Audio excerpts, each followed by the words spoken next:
अखेर धर्मेंद्र प्रधान यांना राजीनामा द्यावाच लागला. मात्र त्यांच्या राजीनाम्याने हुरळून जाण्याची आवश्यकता नाही. मुळात गेल्या 10 वर्षापेक्षा अधिक काळ धर्मेंद्र प्रधान यांनी एकत्रित परीक्षांवर पकड मिळवली होती, कंट्रोल मिळाला होता. वन नेशन वन एक्झामिनेशनच्या माध्यमातून संपन्न होणाऱ्या सर्व परीक्षांमध्ये धर्मेंद्र प्रधानांनी 152 पेक्षा अधिक वेळेला पेपर लीक केला.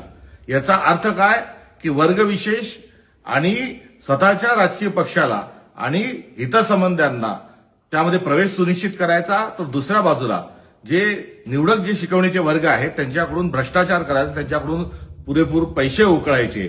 एकंदरीत नीट्सच्या एक्झामसाठी पालक जेवढा खर्च करतो तो भारत सरकारच्या 5 विभागांएवढं मोठं बजेट या संपूर्ण नीट एक्झामिनेशनचं असतं. यातला भ्रष्टाचाराचा मोठा पैसा एकीकडे धर्मेंद्र प्रधानांना मिळाला, तर स्वतःच्या जवळचे विचारांचे आणि वर्गविशेषची मुलं त्यामध्ये त्यांनी प्रवेश मिळवून दिलेला आहे. त्यामुळे हे रॅकेट या वर्षीच्या 71व्या वेळा नीटचा पेपर फुटल्या एवढं हे प्रकरण नाही.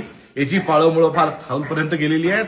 या सर्वांचा शोध लागेपर्यंत तुम्हाला आपल्याला समाधान व्यक्त करता येणार नाही. त्यामुळे धर्मेंद्र प्रधान हे तात्काळ जेलच्या आड गेले पाहिजे. यांना ताबडतोब शासन झालं पाहिजे, कठोरात कठोर शिक्षा झाली पाहिजे आणि या संपूर्ण स्कॅन्डलचा पर्दाफाश होत असताना सर्व संबंधितांना कठोरात कठोर शिक्षा झाली पाहिजे. ही असणारी काँग्रेस पक्षाची मागणी आहे आणि हे आम्ही केल्याशिवाय राहणार नाही.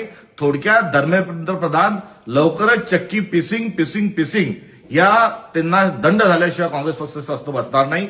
ही असणारी आमची एकंदरीत भूमिका आहे. या राजीनाम्याने आम्ही आमचं आंदोलन कुठेही थांबवलेलं नाही. आमचा आजचा कॅन्डल मार्च होईल.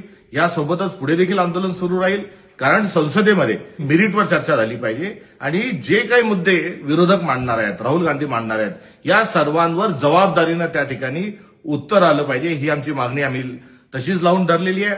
तथा देशभरामध्ये ज्या विद्यार्थ्यांवर जे गुन्हे दाखल झालेले आहेत या आंदोलनाच्या दरम्यान, हे सरसकट सर्व गुन्हे खारिज केल्याशिवाय आम्ही स्वस्थ बसणार नाही. त्यासाठी देखील आमचं आंदोलन हे सुरू राहणार आहे आणि यासोबतच या संपूर्ण प्रकरणाच्या अनुषंगानं देशाच्या पंतप्रधानांनी देशाची माफी मागावी.